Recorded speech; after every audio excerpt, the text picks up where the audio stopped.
नमस्कार दोस्तों, आज के इस वोकैब शो में हम लोग सीखेंगे 10 new words. First word is segregation.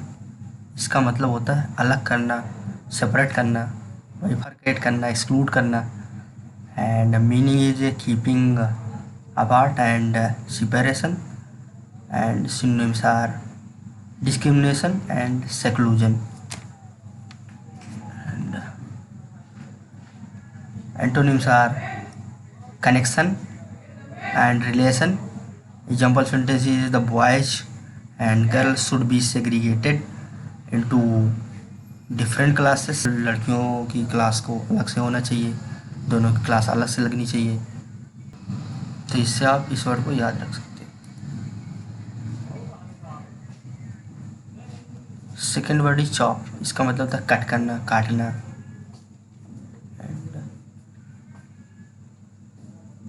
Meaning is cut into pieces with repeated an axe or knife.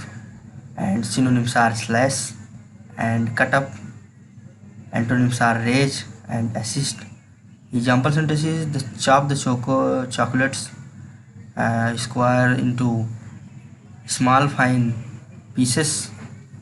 Chocolate को छोटे छोटे टुकड़े, स्मॉल फाइन पीसेस में टुकड़े करिए, काटिए and distribute among the friends, और अपने मित्रों में बांट दीजिए। जिससे आप इस वर्ड को याद रख सकते हैं।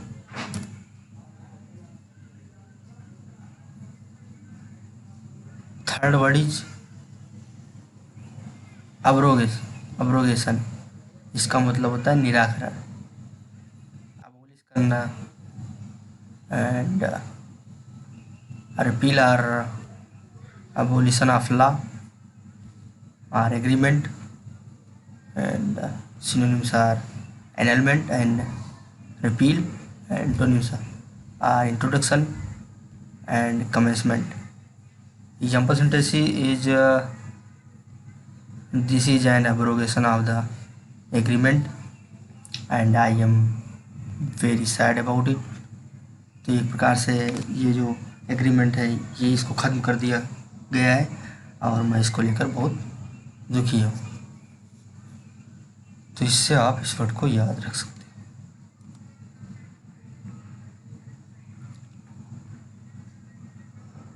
Fourth word is invoke. इसका मतलब आह्वान करना, विनती करना, अर्ज करना।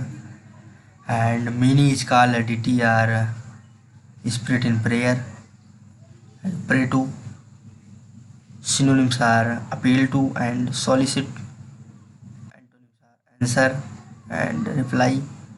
Example sentence is the regulator said they would invoke legal powers to enforce the changes. तो रेगुलेटर्स ने कहा, वो आह्वान कर रहे हैं, आह्वान करेंगे लीगल पावर्स अप्लाई किए जाए टू इन्फोर्स द चेंज, परिवर्तन लाने के लिए। जो वैध पावर्स हैं वो सारे सभी यूज किए जाने चाहिए। Fifth word is truce. इसका मतलब था युद्ध विराम संधि।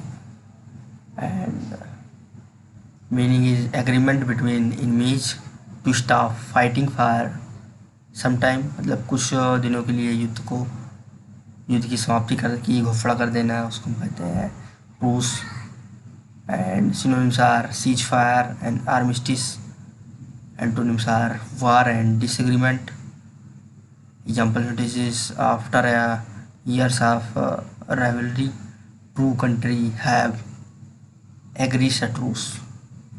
कई सालों की प्रतिस्पर्धा के बाद दो देशों ने आपस में युद्ध विराम संधि की। तो ये हो गया आपका एग्जाम्पल फिटनेस, और आपसे ट्रूस को याद कर सकते। Truce. Sixth word is डम्फाउंड।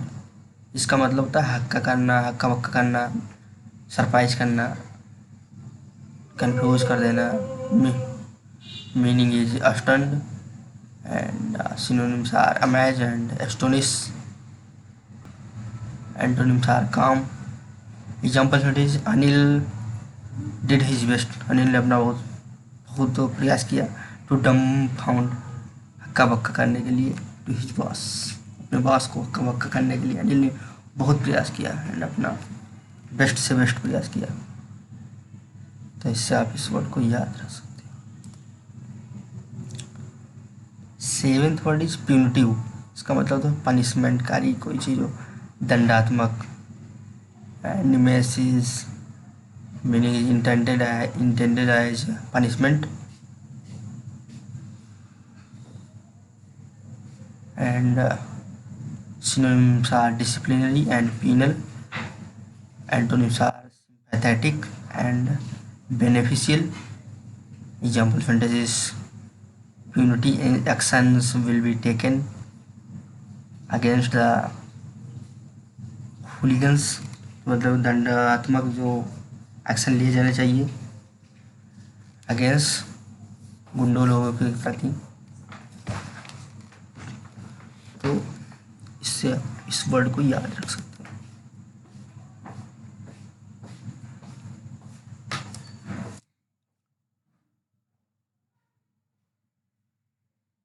Eighth word indigenous, इसका मतलब था स्वदेशी, native, and meaning is originating or occurring naturally in a particular place. And synonyms are domestic and native, and antonyms are alien and foreign. Example sentence is some species of cotton plants are indigenous. तो cottons की कुछ जैसी species हैं वो क्या है, स्वदेशी। तो आप इससे इस वर्ड को याद रख सकते हैं। नाइन्थ वर्ड इज हंच, इसका मतलब था कुबड़। Meaning is raise one's shoulders and bend the top of one's body. And synonyms are hump and bend. Antonyms are straighten and example sentences: stand up, straight, सीधे खड़े हो जाइए, and don't hunch your back, और अपने जो कुबड़ है उसको पीछे की तरफ मत करिए। इससे आप इसको याद रख सकते हैं।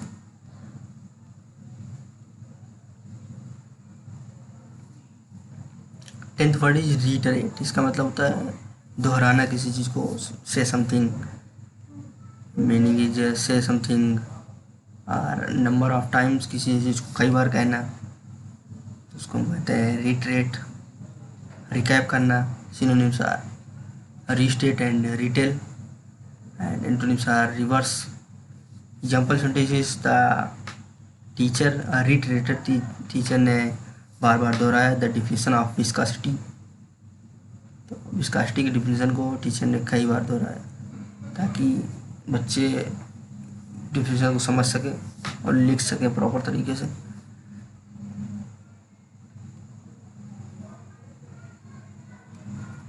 चलिए रिवाइज कर लेते हैं। First word is segregation, second word is chop, and third is abrogation, fourth word is invoke, and fifth word is truce, sixth word is dumbfound, seventh word is punitive, eighth word is indigenous, ninth word is hunch, what is retreat.